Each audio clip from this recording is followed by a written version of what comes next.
Hello बच्चों, let's read this question. The question says, in compounds type ECl3, where E is boron, phosphorus, arsenic and bismuth, the angles chlorine, E and chlorine for different E are in the order. हमको बताना है इसमें से कौन सा option correct होगा. इस question का जो की कॉन्सेप्ट है वो बेस्ड है किस पे? तो सबसे पहले ड्रैगोज रूल पे. ड्रैगोज रूल क्या बोलता है? ये बोलता है कि कभी भी स्मॉल ऑर्बिटल जैसे कि s ऑर्बिटल और एक लार्जर ऑर्बिटल के बीच में ओवरलैपिंग नहीं हो सकता, या फिर ओवरलैपिंग करेंगे तो ओवरलैपिंग बहुत कम होगा, जिसके वजह से इनका हाइब्रिडाइजेशन पॉसिबल नहीं है. No hybridization is possible. तो देखिए यहां पे अगर मैं BCl3 लिखूं, फिर क्या लिखूं? PCl3, AsCl3, फिर BiCl3. होता क्या है कि AsCl3 और BiCl3 के केस में हाइब्रिडेशन पॉसिबल नहीं है ड्यू टू ड्रैगोज रूल, जैसा कि मैंने बताया, क्योंकि आर्सेनिक और बिस्मथ का जो ऑर्बिटल होता है वो बहुत ज्यादा बड़ा होता है इसीलिए.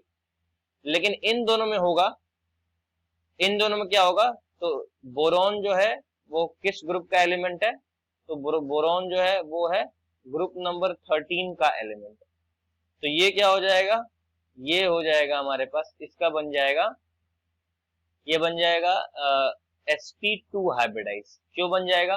क्योंकि 3 इलेक्ट्रॉन है इसके पास और तीनों क्लोरीन के साथ बॉन्ड बनाए हुए हैं. तो तीनों क्या है? सिग्मा बॉन्ड है. तो 3 के लिए, 3 स्टेरिक नंबर के लिए क्या होता है? sp2 hybridise. तो एंगल क्या होगा इसका?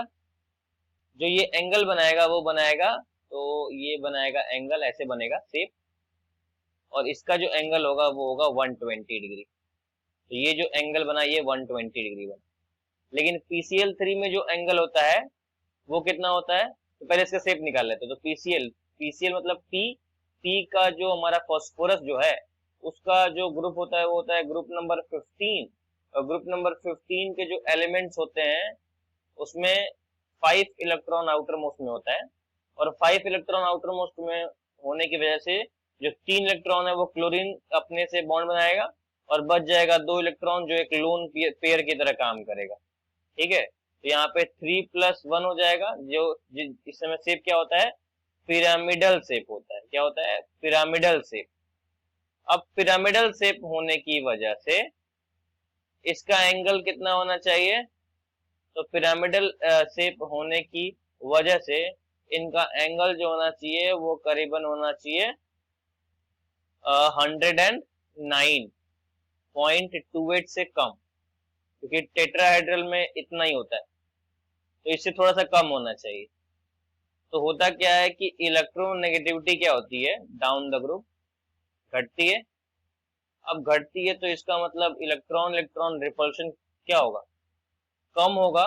तो इलेक्ट्रॉन जो सेंट्रल एटम के पास होंगे वो कम होंगे, जिससे रिपल्शन क्या होगा?